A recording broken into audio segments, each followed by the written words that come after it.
When the Pandavas were born in light, another queen sat in darkness. Years passed, but her womb remained silent. This was Gandhari, queen of Hastinapura. She had been blessed by the great sage Vyasa, who had prophesied, "You shall be the mother of 100 sons who will rule the world." But destiny, as it often does, had a cruel twist in store. For 2 long years, Gandhari carried her burden, a period far beyond any natural pregnancy. The hope that had once filled her heart began to curdle into despair and frustration. While Kunti, her co-wife, had already given birth to the noble Yudhishthira, the mighty Bhima, and the valiant Arjuna, Gandhari's own chambers remained shrouded in an unnerving quiet.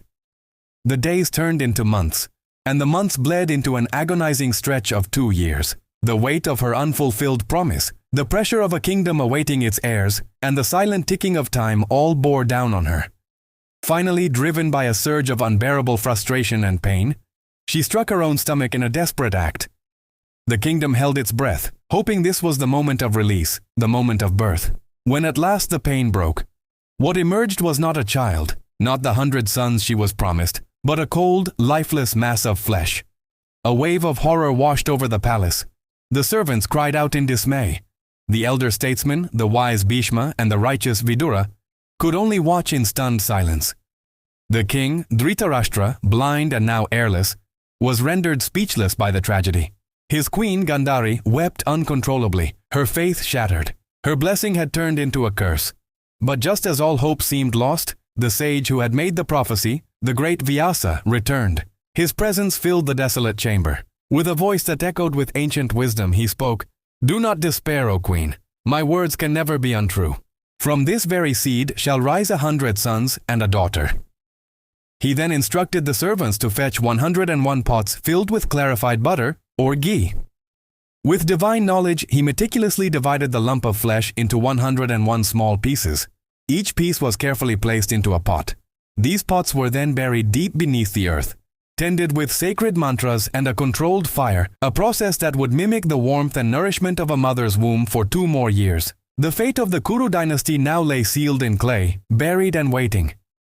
Then, one night, a sound broke the oppressive silence of Hastinapura.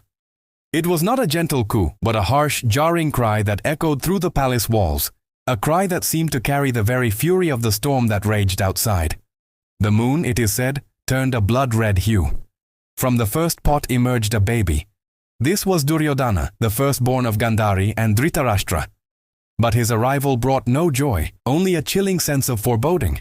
The air filled with the ominous sounds of howling jackals and wolves, creatures of the dark. Vidura, the king's wise and righteous brother, heard this and trembled. He rushed to the king and pleaded, "This child's birth is a terrible omen. It brings with it the sounds of destruction. Abandon him, O king. Cast him away now. For his fate, I fear, will consume us all. He is the embodiment of Dharma, and his presence will bring ruin to our entire lineage." But Dhritarashtra, who had yearned for a son for so long, could not see reason. The father's love, blind and absolute, overpowered the statesman's wisdom. He embraced his son, and with that embrace he sealed the doom of a dynasty. One by one, over the next few days, 99 more sons emerged from the pots. The palace, once shrouded in gloom, now echoed with the cries of 100 infants. The lineage was secure. After all the sons were born, a final pot was opened, and from it emerged a daughter, Dusala. Her life would be a long and sorrowful one, her tears destined to outlive every single one of her brothers. The palace rejoiced. Festivities erupted throughout the kingdom of Hastinapura. The blind king finally had his heirs, 100 strong sons to carry his name. But while mortals celebrated, the gods in the heavens wept. They knew that the birth of these 100 sons was not a blessing, but a disruption of cosmic balance. In the center of the hall filled with newborns, the camera would find the infant Duryodhana. His eyes, even then, were said to glow with a fierce, untamable ambition. A shadow had been cast. On the same sacred soil that bore the righteous Pandavas, sons of Dharma, there now rose 100 sons born of dark ambition and frustrated hope. Where Dharma stood basking in light, Adharma was already awake, crying its first defiant cry in the darkness. The great war of Kurukshetra, the war that would pit brother against brother and tear the fabric of an entire civilization apart, did not begin on the battlefield with the clash of steel or the sounding of conches. It began not with weapons, but with a cry. Thank you for joining us on this journey into the heart of the Mahabharata. If this story has moved you, please consider liking this video and subscribing to our channel, Chronicles of Kurukshetra. Hit the notification bell so you don't miss the next chapter of this epic saga. We'll see you in the next episode.